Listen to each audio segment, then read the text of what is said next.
ভূমিহীন যারা তারাও এ মাটির পৃথিবীতেই বিচরণ করে। আবার ভূমির দাবি ও দখলের জন্য আপনজনের ভূমিকায় অন্তরের নীরব উচ্চারণ, মাটি কেন দুই ভাগ হয় না। মহান আল্লাহ বলেন, নিশ্চয় সব ভূমি আল্লাহর, তিনি তার বান্দাদের মধ্য থেকে যাকে ইচ্ছা তার অধিকার দান করেন। সূরা আল আরাফ আয়াত 128।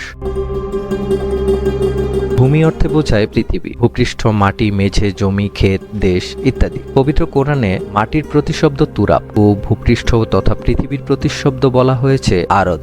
ইংরেজিতে অনেকটা আর্ট শব্দের সাথে আরবিআই আরদ শব্দটা মিলে যায়। মালিকানা ও ভোগদখলের দৃষ্টিতে ভূমি চার প্রকার, যেমন প্রথমত আবাদি বা মালিকানাধীন ভূমি, কৃষিকাজ, বসবাস, দোকানপাট, পুকুর, শিল্প কারখানা ইত্যাদি কাজে ব্যবহৃত হয়। এ ভূমি মালিকের অধিকারভুক্ত থাকে। দ্বিতীয়ত অনাবাদি ভূমি, কারো মালিকানাধীন হওয়া সত্ত্বেও তা অনাবাদি, অর্থাৎ চাষাবাদ বা কোনো কাজে ব্যবহৃত হয় না। এ ভূমিও মালিকের অধিকারেই থাকে। তৃতীয়ত জনকল্যাণ নির্দিষ্ট ভূমি, প্রাকৃতিক জলাশয়, বন, চরণভূমি, কবরস্থান, মসজিদ, ঈদগাহ ইত্যাদি সর্বসাধারণের অধিকারে থাকে, তাই এটাকে জনকল্যাণে নির্দিষ্ট ভূমি বলা হয়। চতুর্থত পরিত্যক্ত ভূমি, ইসলামের পরিভাষায় এ ধরনের জমি আল মাওয়াত বা মালিকানা শূন্য অনাবাদি ভূমি হিসেবে পরিচিত এবং এগুলো সরকারি সম্পত্তি, যেমন পাহাড়ি ভূমি, মরুভূমি, জলাভূমি, বনভূমি ইত্যাদি।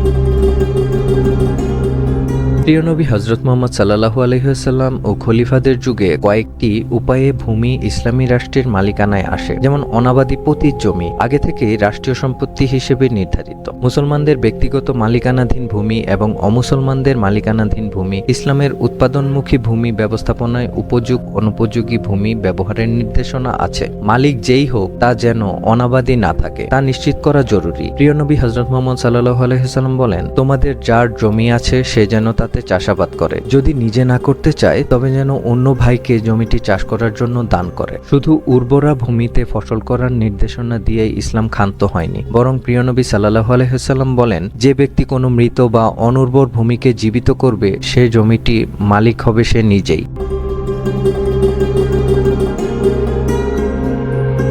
হাদিস গ্রন্থসমূহে আল ইকতা নামের একটি অধ্যায় আছে, অর্থ ভূমি বরাদ্দ। দেশের পরিত্যক্ত ও রাষ্ট্রীয় মালিকানাধীন প্রয়োজনাতিরিক্ত ভূমি ভূমিহীনদের মধ্যে বরাদ্দের বিধান আছে ইসলামে। সুনানে আবু দাউদে একজন সাহাবী বলেন, আমি সাক্ষ্য দিচ্ছি যে প্রিয় নবী সাল্লাল্লাহু আলাইহি ওয়াসাল্লাম রায় দিয়েছেন যে জমি জায়গা সবকিছু আল্লাহর এবং মানুষ মাত্রই আল্লাহর বান্দা। অতএব যে ব্যক্তি অনাবাদি জমি আবাদযোগ্য করে তুলবে সেই তার মালিকানার লাভের অধিকারযোগ্য হবে। অন্যের ভূমি অন্যায়ভাবে দখলে নেওয়া ইসলামে নিষিদ্ধ। কেউ কারো জমি অন্যায়ভাবে দখল করলে তা বৈধতা পাবে না। প্রিয় নবী হযরত মুহাম্মদ সাল্লাল্লাহু আলাইহি ওয়াসাল্লাম বলেন, যে ব্যক্তি কারো এক বিঘত পরিমাণ জমি জোর করে দখল করেছে, কিয়ামতের দিন তার গলায় 7 তবক পরিমাণ জমি বেড়ি রূপে পরিয়ে দেওয়া হবে। জমির আইল ঠেলা বা হেরফের ঘটাতেও প্রিয় নবী সাল্লাল্লাহু আলাইহি ওয়াসাল্লাম কঠোরভাবে নিষেধ করেছেন। তিনি বলেন, যে ব্যক্তি জমির আইল পরিবর্তন করে তার উপর আল্লাহর অভিশাপ বর্ষিত হোক।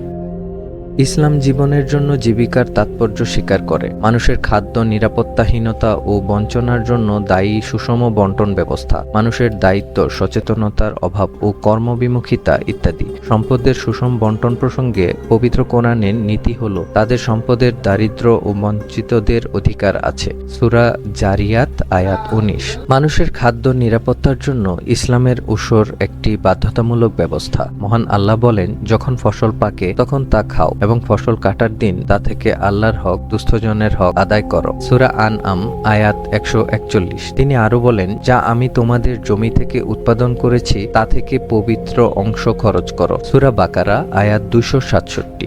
বস্তুত উৎপাদনমুখী ও সম্প্রীতির সমাজ বিনির্মাণই ইসলামের বিঘোষিত নীতি।